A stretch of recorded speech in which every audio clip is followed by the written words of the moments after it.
Alors bonjour tout le monde, j'espère que vous allez bien. Aujourd'hui on est sur la deuxième recette à la pistache. Alors pour cette recette on va faire de la pâte d'amande à la pistache sous forme de petits palets. Alors pour ça on va avoir besoin donc d'une induction, d'une casserole, deux petites règles, je mettrai le lien en description pour ceux que ça intéresse, d'un sile-pâte, d'un rouleau, d'une maryse, de petits emporte-pièces pour détailler, d'un thermomètre à sonde, d'un mixeur, je mettrai aussi le lien en description pour ceux que ça intéresse. Et au niveau des matières premières, donc on va avoir besoin d'amandes, de pistaches, de trimoline, donc c'est du sucre inverti. C'est pas obligatoire, mais on peut en rajouter, ça permettra d'avoir une texture un peu plus onctueuse. Et là, à l'intérieur de la casserole, donc j'ai déjà pesé le sucre, l'eau et le glucose. Donc là, la première chose qu'on va faire, c'est qu'on va lancer le sucre et on va le monter à 118 degrés.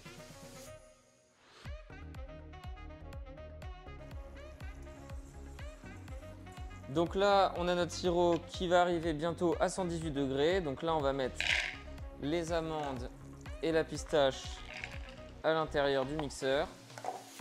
Et on va pouvoir mixer pour faire un petit peu de la poudre. Là, notre sirop, il est à 118. On va pouvoir l'éteindre.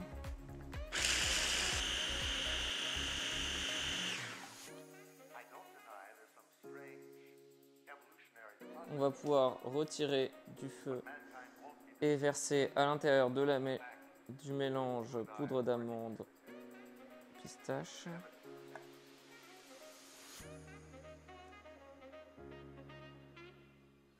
Comme ceci. Et là, on va pouvoir mixer par petits à-coups au départ pour que ça s'incorpore. Et là, on va pouvoir mixer. À partir de là, on va pouvoir rajouter la trimoline.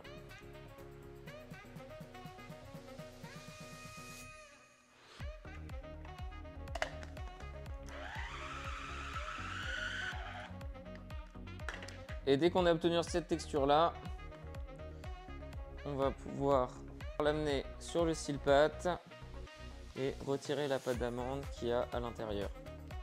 Donc là, on a sorti toute la pâte d'amande du mixeur et maintenant, il n'y a plus qu'à la phraser pour faire en sorte qu'elle soit bien homogène. Donc pour ça, on va ramener les bords de la pâte d'amande. Le mieux, c'est de le faire sur un sile-pâte parce que ça ne colle pas.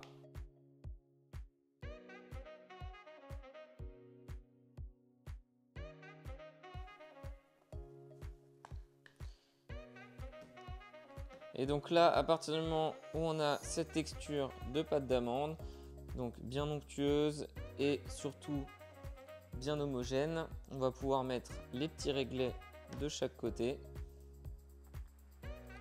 Moi, je vais pouvoir rabattre en deux, mais on peut mettre très bien une feuille de cuisson par-dessus. Et on va venir appuyer pour égaliser la masse. Hop là.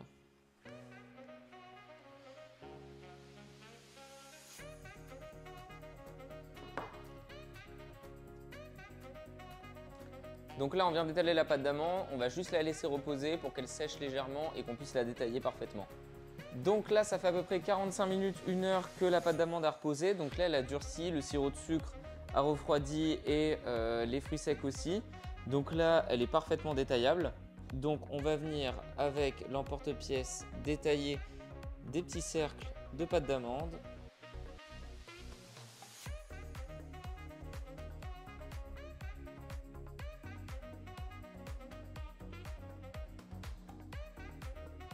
Donc voilà, maintenant tu sais faire de la pâte d'amande à la pistache. Pour le reste de pâte d'amande que j'avais, je l'ai juste filmé et je l'ai gardé dans un endroit frais et sec. Je pourrais le garder pendant à peu près 1 mois et demi à 2 mois. Pour la forme des pâtes d'amande, j'ai fait sous forme de disque, mais ça peut être fait sous n'importe quelle forme, donc il n'y a aucun souci là-dessus. Bien sûr, n'hésite pas à poser tes questions en commentaire si tu en as. N'hésite pas aussi à mettre un petit like, ça permettra de soutenir la chaîne. En tout cas, je te remercie d'avoir regardé la vidéo jusqu'au bout et je te dis à très bientôt. Bye!